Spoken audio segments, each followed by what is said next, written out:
नमस्कार। आप देख रहे हैं गीता साराम, जहां गीता केवल सुनी नहीं जाती बल्कि भीतर तक अनुभव की जाती है। आज हम प्रवेश कर रहे हैं वो अध्याय जो समूची गीता का हृदय है। वो अध्याय जहां मनुष्य और ईश्वर आमने सामने खड़े नहीं रहते, बल्कि मानव चेतना पहली बार अनंत चेतना को प्रत्यक्ष रूप से देखती है। ये अध्याय है विराट स्वरूप दर्शन। वो क्षण जब अर्जुन केवल सुनता नहीं बल्कि देखता है कि भगवान कौन है। ये अनुभव इतना व्यापक, इतना विस्मयकारी, इतना तेजोमय था कि सदियों से इसे मानव इतिहास का सबसे महान आध्यात्मिक दृश्य कहा गया है। और अब वो क्षण हमारे सामने खुलने वाला है। अर्जुन ने कृष्ण की विभूतियों को सुना, कैसे वे हर गुणवत्ता, हर शक्ति, हर सुंदरता, हर आदर्श, हर ऊर्जा में प्रकट होते हैं। लेकिन अब उसके भीतर एक बेचैनी थी। सिर्फ सुनना नहीं, देखना है। केवल शब्द नहीं, प्रत्यक्ष अनुभव चाहिए। अर्जुन का हृदय भर आया था और उसने धीमे स्वर में कहा, हे कृष्ण, आपके शब्दों ने मेरे भीतर से भय हटा दिया है, मेरी आत्मा में प्रकाश भर दिया है। आपने मुझे बताया कि आप ही सबका मूल हैं, आप ही सबका धाम हैं, आप ही सबका कारण और परिणाम हैं। लेकिन मैं आपके वास्तविक स्वरूप को देखना चाहता हूँ। मैं वो रूप देखना चाहता हूँ जो सभी रूपों से परे है। वो स्वरूप जो न मरता है, न जन्म लेता है। वो स्वरूप जिसकी झलक मात्र से ऋषि समाधि में लीन हो जाते हैं। कृपा करके मुझे अपना वो दिव्य, अजन्मा, अनंत, सर्वव्यापी रूप दिखाएं। मैं शब्दों से परे जाना चाहता हूँ। मैं अनुभव करना चाहता हूँ, वो जो अनगिनत जन्मों में भी शायद ही किसी को देखने को मिलता है। अर्जुन की ये प्रार्थना केवल दर्शन की नहीं थी, ये आत्मा की प्यास थी। और कृष्ण जानते थे कि ये वो क्षण है जब साधक तैयार होता है, पूरी तरह तैयार।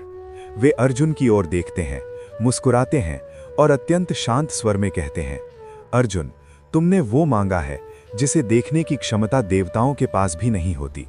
ये स्वरूप साधारण आंखों की पहुंच में नहीं है। ये दृष्टि देह की नहीं, दिव्यता की होती है। कोई भी मनुष्य इसे अपनी साधारण इंद्रियों से नहीं देख सकता। इसके लिए एक अलग प्रकाश चाहिए, एक अलग चेतना चाहिए, एक अलग आंतरिक नेत्र चाहिए। मैं तुम्हें वो दिव्य दृष्टि प्रदान करूंगा जिसके माध्यम से तुम मेरे वास्तविक स्वरूप को देख सकोगे। वो रूप जो सीमित नहीं, वो रूप जो अबाध है, वो रूप जो संपूर्ण ब्रह्मांड को अपने भीतर धारण किए है। तैयार हो जाओ अर्जुन, क्योंकि अब वो रूप प्रकट होने वाला है जिसके बाद तुम्हारा जीवन, तुम्हारी दृष्टि, तुम्हारी समझ सब बदल जाएगी। अर्जुन स्थिर होकर खड़ा हो गया। उसका मन शांत था, लेकिन भीतर एक कंपन था। वो महसूस कर रहा था कि उसके सामने कुछ ऐसा प्रकट होने वाला है जो मानव चेतना के सभी कल्पनाओं से भी परे है। और अब कृष्ण धीरे धीरे अपने दिव्य स्वरूप का पर्दा हटाने लगे। अचानक जैसे समय ठहर गया, जैसे हवा रुक गई, जैसे सूर्य, चंद्रमा, तारे सब अपनी शक्ति खोकर एक जगह ठिठक गए हों। कृष्ण का मानव रूप धीरे धीरे पिघलने लगा, मानो कोई प्रकाश मानव देह से बाहर आना चाहता हो। अर्जुन की आंखें चौड़ी हो गईं, क्योंकि उसके सामने वो रूप प्रकट हो रहा था जो न कभी दिखाई दिया था, न कभी सुना गया था। कृष्ण का शरीर अब शरीर नहीं था, वो प्रकाश था, वो तेज था, वो ऊर्जा थी। उनके भीतर से असंख्य सूर्यों का प्रकाश फूटने लगा। ऐसा लगता था मानो हजारों सूरज एक साथ उठकर आकाश को चीरते हुए चमक रहे हों। और फिर भी वो प्रकाश अर्जुन को जला नहीं रहा था, बल्कि भीतर तक प्रकाशित कर रहा था। अर्जुन ने देखा, कृष्ण के भीतर हजारों सिर हैं, हजारों नेत्र हैं, असंख्य भुजाएं हैं, अनंत मुख हैं। प्रत्येक मुख से अग्नि की लपटें निकल रही थीं, और फिर वे लपटें स्वयं कृष्ण के स्वरूप में समा रही थीं। प्रत्येक नेत्र में ब्रह्मांड के रहस्य थे। उनके माथे पर समय नाच रहा था, उनकी भुजाओं में दिशाएं समाई थीं, और उनके चरणों में अनंत आकाश झुक गया था। अर्जुन ये सब देखकर स्तब्ध था। उसके पास कोई शब्द नहीं थे। उसकी सांसें तेज हो गई थी, उसके हाथ कांप रहे थे, लेकिन वो भाग नहीं सकता था। वो देखना चाहता था। और कृष्ण अब और भी विराट होते जा रहे थे। उनके भीतर तारे थे, आकाश गंगाएं थीं, ग्रह थे, सृष्टियां थीं, जैसे पूरा ब्रह्मांड उनके स्वरूप में लयबद्ध होकर घूम रहा हो। जैसे ग्रहों की गति, समय का प्रवाह, प्रकृति के नियम सब उनकी इच्छा से संचालित हो रहे हों। अर्जुन ने देखा, एक ओर सृष्टि उत्पन्न हो रही है और दूसरी ओर विनाश हो रहा है। एक ओर फूल खिल रहे हैं, दूसरी ओर भयंकर अग्नि सब कुछ भस्म कर रही है। ये स्वरूप केवल सुंदरता नहीं था, ये सत्य था। ये वो सत्य था जो जन्म और मृत्यु दोनों को अपने भीतर समाये था। अर्जुन अब कांपती आवाज में बोला, हे भगवान, आपका स्वरूप अनंत है, आपकी शक्ति अनगिनत है, आपके रूप असंख्य हैं। मैं क्या देख रहा हूं? मैं कौन हूं इस विशाल ब्रह्मांड में? मेरे सामने आप किस स्वरूप में प्रकट हुए हैं? कृपा करके मुझे संभालिए। मैं इस तेज को सहन नहीं कर पा रहा हूं, लेकिन फिर भी मैं इससे नजर नहीं हटा पा रहा। कृपा करें प्रभु, इस दृश्य को पूरा दिखाएं। और कृष्ण जानते थे, अर्जुन केवल देख नहीं रहा था, वो रूपांतरित हो रहा था। उसकी चेतना एक नई ऊंचाई पर पहुंच रही थी, और ये विराट दर्शन अभी केवल प्रारंभ हुआ था। आगे जो दिखने वाला था वो और भी विशाल, और भी अद्भुत, और भी भयावह था, क्योंकि ये केवल सृष्टि का दर्शन नहीं था, ये काल का भी दर्शन था। अर्जुन अब उस विश्वरूप के सामने खड़ा था, जिसका तेज सूर्य की अग्नि को भी फीका कर दे, और जिसका विस्तार आकाश की अनंतता को भी छोटा दिखा दे। कृष्ण का विराट स्वरूप अब और भी विस्तृत, और भी चमकदार, और भी भयावह होता जा रहा था। कृष्ण के भीतर समय स्वयं गति कर रहा था, और अर्जुन महसूस कर रहा था कि वो किसी ऐसे रहस्य के सामने खड़ा है जिसे देखना मनुष्यों के बस की बात नहीं। कृष्ण के मुखों से अग्नि निकल रही थी, और उसी अग्नि में काल का स्वरूप जीवित था। उनके नेत्रों में करुणा थी, लेकिन उसी करुणा के भीतर प्रचंड शक्ति का तेज भी था। उनकी भुजाएं हर दिशा में फैलकर जैसे पूरे ब्रह्मांड को थामे हुए थीं। उनके भीतर आकाश गंगाएं घूम रही थीं, सितारे विस्फोट कर रहे थे, ग्रह अपनी परिक्रमा कर रहे थे, ऋतुएं बदल रही थीं। अर्जुन को ऐसा लगा जैसे वो देवताओं की सीट पर बैठकर ये सारा ब्रह्मांड अपनी आंखों से देख रहा हो। लेकिन ये दृश्य केवल सुंदरता नहीं था, ये भयावह भी था, क्योंकि सृष्टि और विनाश दोनों एक ही क्षण में उसके सामने घटित हो रहे थे। अर्जुन ने देखा कि असंख्य स्वरूपों वाले कृष्ण के भीतर एक ओर फूल खिल रहे थे, नदियां बह रही थीं, पक्षी उड़ रहे थे, बच्चे जन्म ले रहे थे, और दूसरी ओर पर्वत टूट रहे थे, समुद्र उफान मार रहे थे, अग्नि सब कुछ भस्म कर रही थी। ऐसा लग रहा था कि ब्रह्मांड की हर घटना, चाहे वो कितनी भी बड़ी या छोटी हो, कृष्ण के भीतर से ही निकल रही है। उनके भीतर संख्या नहीं थी, दिशा नहीं थी, सीमा नहीं थी। उनका स्वरूप इतना विशाल था कि दिशाएं भी उनके भीतर खो रही थीं, और इतना सूक्ष्म कि उनके स्वरूप में कोई परमाणु भी स्थान पा रहा था। अर्जुन की सांस तेज हो गई, उसके होंठ सूख गए, उसका शरीर कांपने लगा। वो इस अद्भुत दृश्य से अभिभूत था, लेकिन वो भागने की स्थिति में नहीं था, क्योंकि ये दृश्य उसे आकर्षित कर रहा था, उसे समर्पण करने को मजबूर कर रहा था, उसे ये अनुभव करा रहा था कि वो कितना छोटा है और ईश्वर कितना अनंत। कृष्ण का विश्वरूप अब एक और स्तर पर पहुंच गया था, एक ऐसा स्तर जहां सृष्टि केवल रचना नहीं बल्कि एक ब्रह्मांडीय नृत्य लग रही थी। अर्जुन देख रहा था कि देवता, ऋषि, यक्ष, गंधर्व सब कृष्ण के भीतर समा रहे थे। वे सभी उनके तेज से प्रभावित, अभिभूत और भय से कांपते हुए दिखाई दे रहे थे। उधर असुर, दानव और दुष्ट शक्तियां भी उनकी ओर खींची चली आ रही थीं, जैसे कोई अग्नि पतंगों को अपनी ओर खींच लेती है। कृष्ण के मुख में उन्हें प्रवेश करते देख अर्जुन स्तब्ध था। ये दृश्य किसी तपस्वी की कल्पना नहीं था, ये वास्तविकता थी जिसे वो अपनी आंखों से देख रहा था। जैसे जैसे दानव कृष्ण के मुख में प्रवेश करते, अग्नि की ज्वालाएं भड़की हुई दिखाई देती, और तत्क्षण वे उसी तेज में विलीन हो जाते। ऐसा लग रहा था कि विनाश और न्याय कृष्ण की सांसों में बसता है, और वही विनाश संसार का संतुलन भी बनाए रखता है। तभी अर्जुन ने एक ऐसा दृश्य देखा जिसने उसके भीतर भय की जड़ें जमा दी। उसने देखा कि युद्ध भूमि के योद्धा भीष्म, द्रोण, कर्ण और अनगिनत सैनिक तेजी से कृष्ण की ओर बढ़ रहे हैं। वे अपने पैरों से नहीं, समय के प्रवाह से खींचे चले आ रहे थे। अर्जुन उनकी आंखों में मृत्यु का भय, असहायता और नियति का खिंचाव देख पा रहा था। वे सब कृष्ण के विशाल अग्निमय मुख की ओर जा रहे थे। अर्जुन चीख उठा, हे भगवान, ये क्या हो रहा है? युद्ध भूमि के योद्धा आपके मुख में क्यों प्रवेश कर रहे हैं? ये दृश्य इतना भयावह था कि अर्जुन का शरीर पसीने से भीग गया। उसकी आंखों में आंसू आ गए, उसके हाथ जुड़े हुए कांप रहे थे। उसने इतना भयानक, इतना तीव्र दृश्य कभी न देखा था, और ना ही वो देखना चाहता था। उसका हृदय हलक में अटका हुआ था।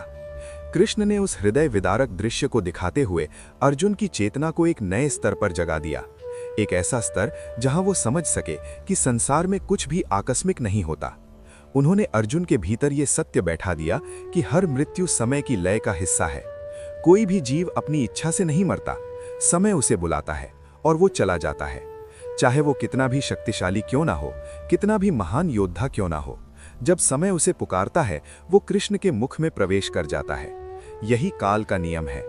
अर्जुन को यह समझ में आने लगा कि कृष्ण केवल भगवान नहीं, वे काल हैं। काल जो सृष्टि को जन्म देता है और काल ही उसे समाप्त भी करता है। काल ही पत्तों को झड़ाता है और काल ही नए अंकुरों को जन्म देता है। काल ही नगरों को बसाता है और काल ही उन्हें वीरान करता है। कोई काल को रोक नहीं सकता और काल स्वयं कृष्ण है।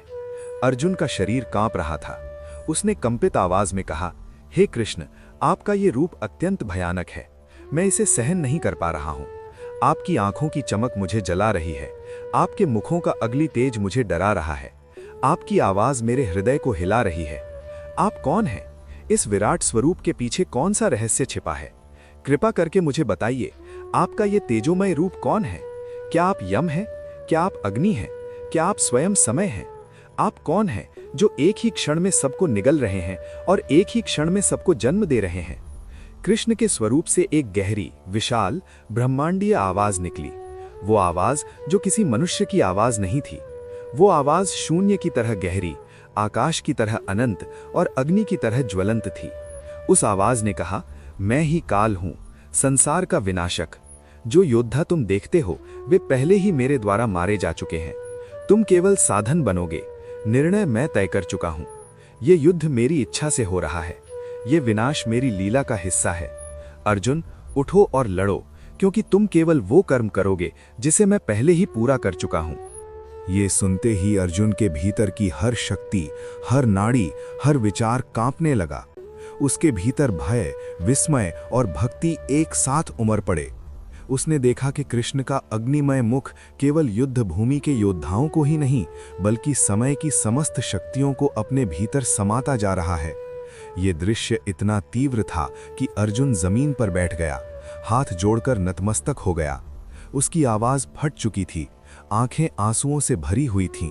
वो बोल भी नहीं पा रहा था। उसके सामने जो दृश्य था वो शब्दों का नहीं, अनुभूति का विषय था। ये वो क्षण था जहां मनुष्य ईश्वर को नहीं, ईश्वर मनुष्य को देख रहा था। और ये विराट दर्शन अभी समाप्त नहीं हुआ था। इसके आगे भी वो दृश्य प्रकट होने वाला था जो अर्जुन की चेतना की सीमाओं को तोड़ देगा। वो दृश्य जो उसे केवल कृष्ण का स्वभाव नहीं, उनका उद्देश्य भी दिखाएगा। अब जो प्रकट होने वाला था वो ईश्वर का सबसे गहरा, सबसे कठोर और सबसे सत्य रूप था। अर्जुन अब कृष्ण के विश्व रूप के समक्ष धरती पर बैठा हुआ कांप रहा था। उसके भीतर भय भी था, विस्मय भी था, श्रद्धा भी थी और इन सभी से ऊपर एक गहरा, तीव्र, भेद देने वाला प्रश्न था, मैं किसके सामने खड़ा हूं? अभी तक वो कृष्ण को मित्र समझता था, भाई जैसा, सारथी जैसा। लेकिन अब उसके सामने खड़े कृष्ण मित्र नहीं थे, वे ब्रह्मांड थे, वे सृष्टि थे, वे विनाश थे, वे समय थे, वे काल के स्वामी थे।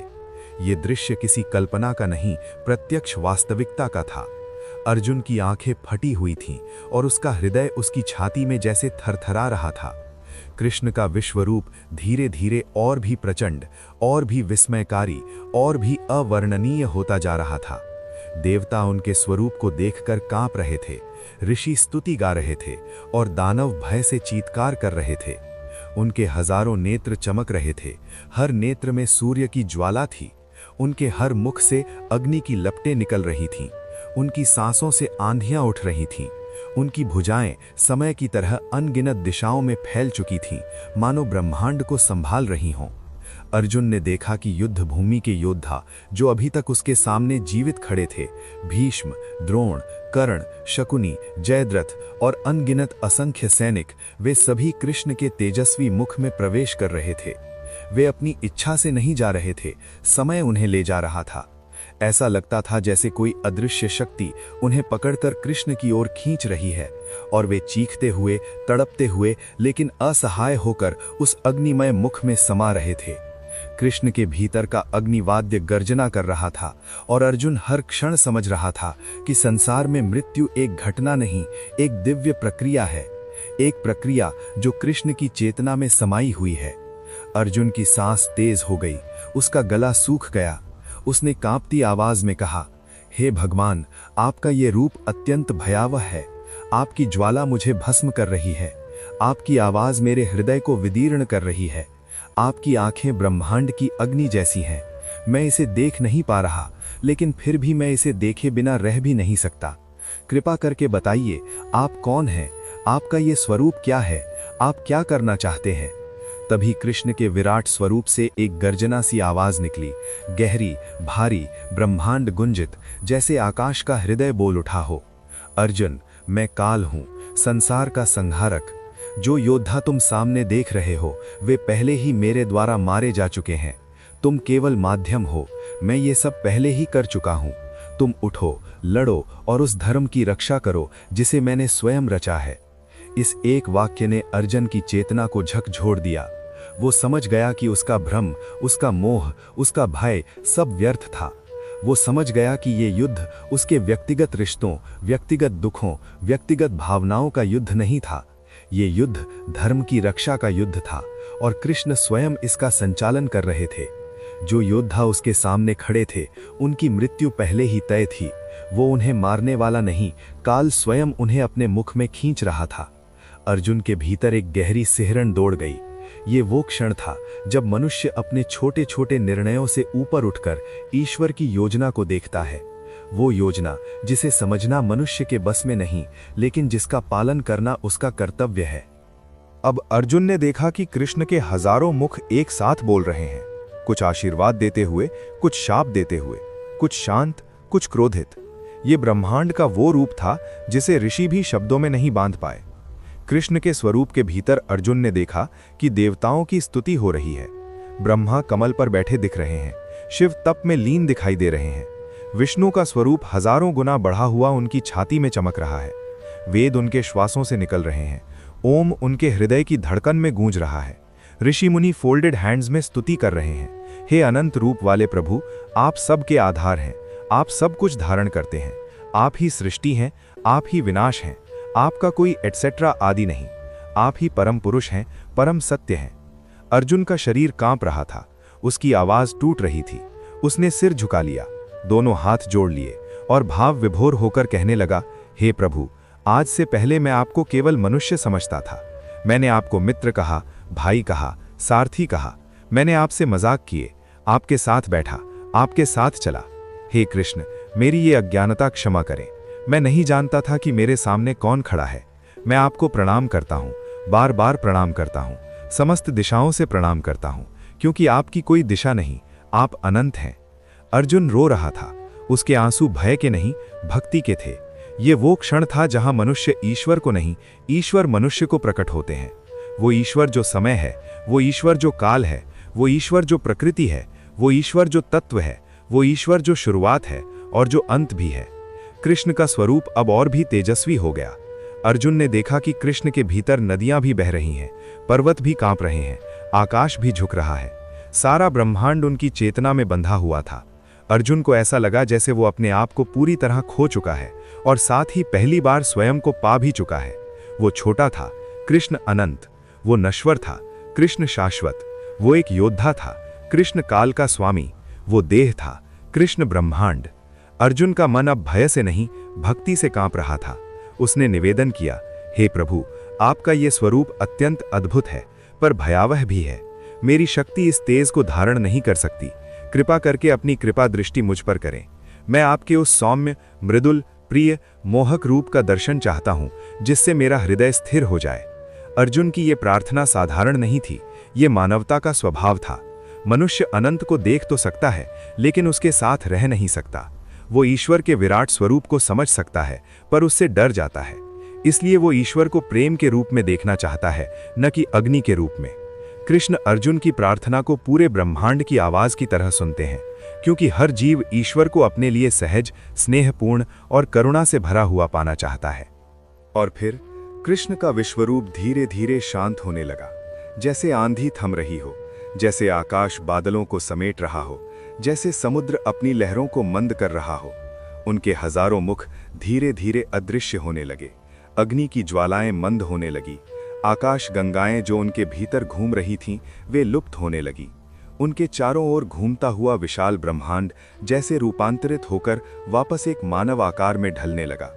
अर्जुन ने पहली बार देखा, तेज धीरे धीरे कम हो रहा है, आकार सिमट रहा है, अग्नि शांत हो रही है, और फिर उस विराट प्रकाश से एक शांत, सुंदर, करुणामय रूप उभरा। वो रूप जिसे दुनिया कृष्ण कहती है। वही सौम्य मुस्कान, वही मृदुल नेत्र, वही प्रेम से भरा हुआ चेहरा, वही नील कमल जैसी दृष्टि, जैसे अनंत महासागर के बाद एक शांत सरोवर दिख जाए। अर्जुन की सांस थम गई। उसने देखा जहां पहले ब्रह्मांड नाच रहा था, अब वहां एक मनुष्य खड़ा है। लेकिन वो मनुष्य भी वही अनंत है, सिर्फ मानव हृदय को संभालने के लिए मानव रूप में। कृष्ण ने अत्यंत प्रेम से कहा, अर्जुन, ये रूप जिसे तुम देख रहे हो वो मेरे अनंत स्वरूपों में से एक है, जो भक्तों के हृदय के लिए सर्वाधिक प्रिय है। ये वही रूप है जो प्रेम देता है, आश्रय देता है, करुणा देता है। ये रूप तुम्हें भय नहीं, भक्ति देता है। यही वो रूप है जिसके लिए भक्त तरसते हैं। यही वो रूप है जिसके लिए ऋषि तप करते हैं। लेकिन जान लो, वो विराट स्वरूप जो तुमने देखा वही मेरा वास्तविक स्वरूप है, और ये मानव रूप उसी विराट का सौम्य रूप है। अर्जुन अभी भी कांप रहा था, लेकिन उसमें अब भय नहीं था, केवल प्रेम था। उसने सिर झुकाया, हाथ जोड़े और कहा, हे कृष्ण, मुझे क्षमा करें। मैंने आपको मित्र समझा, भाई समझा, एक साधारण मनुष्य समझा। मैंने कई बार बिना आदर के आपसे बातें की, आपके साथ बैठा, हंसा, खेला। मुझे नहीं पता था कि मेरे सामने स्वयं ब्रह्मांड का स्वामी बैठा है। आज मैं जान गया आप कौन हैं। कृपा करके मेरी अज्ञानता को क्षमा करें। मैं आपकी शरण में हूं। अर्जुन की आवाज में वो नमी थी जो केवल तब आती है जब मनुष्य वास्तव में अपने छोटेपन को पहचान लेता है और ईश्वर के प्रति आत्मा से झुक जाता है। कृष्ण ने अर्जुन को प्रेम भरी मुस्कान से देखते हुए कहा, अर्जुन, तुम्हारी कोई भूल नहीं। मैं तुम्हारे लिए मित्र भी हूँ, सारथी भी हूँ, गुरु भी और ईश्वर भी। और तुम्हारी प्रार्थना भक्त के हृदय से निकली है, उसमें कोई दोष नहीं। कृष्ण की ये करुणामयी दृष्टि अर्जुन के हृदय को पिघला गई। अब उसकी आत्मा भीतर तक हल्की हो चुकी थी। उस पर न कोई भार था, न कोई प्रश्न, न कोई भ्रम। वो अब जान चुका था कि जीवन केवल कर्म का खेल नहीं, ईश्वर की लीला है, और ईश्वर उसके साथ स्वयं मार्गदर्शक के रूप में खड़े हैं। अब अर्जुन का भय पूरी तरह समाप्त हो चुका था। वो जान चुका था कि जो युद्ध सामने है वो केवल मनुष्यों का संघर्ष नहीं, वो एक दिव्य प्रक्रिया है। कृष्ण ने उसे दिखा दिया था कि वो केवल एक योद्धा नहीं, धर्म का साधन है। ये युद्ध उसी के हाथों से पूरा होगा जिसकी इच्छा कृष्ण पहले ही कर चुके हैं। और अब जब वो कृष्ण के सौम्य, प्रिय, मोहन रूप को देख रहा था, उसका मन पुनः शांत हो गया। उसी शांत भाव में अर्जुन ने कहा, हे कृष्ण, आपने मुझे जो दर्शन दिया वो मेरे जीवन का सबसे महान अनुभव है। मैं अब पूरी तरह आपके आदेश में हूँ। जो आपने कहा है मैं वही करूँगा। अब मेरा मोह दूर हो गया है, मेरा मन स्थिर है, और मैं अपने धर्म का पालन करूँगा। और यह सुनकर कृष्ण ने उसके कंधे पर हाथ रखा, वही हाथ जिसने अभी अभी ब्रह्मांडों को धारण किया था, समय को चलाया था, काल को प्रकट किया था। वही हाथ अब अर्जुन को सांत्वना दे रहा था। ये वो क्षण था जहां भक्ति अपनी पूर्णता को प्राप्त करती है, जहां मनुष्य ईश्वर को केवल मंत्रों में नहीं, प्रत्यक्ष अनुभव में पहचानता है। और ये दर्शन केवल देखने के लिए नहीं था, ये अर्जुन को उसके धर्म, उसके कर्तव्य, उसके अस्तित्व की याद दिलाने के लिए था। और इसी महान दर्शन के साथ अध्याय 11 समाप्त होता है। एक ऐसा अध्याय जिसने अर्जुन को केवल योद्धा नहीं, साधक बना दिया, जिसने उसे केवल युद्ध नहीं, जीवन का रहस्य समझाया, जिसने उसे केवल ईश्वर नहीं, ईश्वर का ब्रह्मांडीय स्वरूप दिखाया। इस अध्याय के बाद अर्जुन बदल चुका था, सृष्टि बदल चुकी थी, और गीता का अगला संवाद एक नई ऊंचाई पर प्रवेश करने वाला था।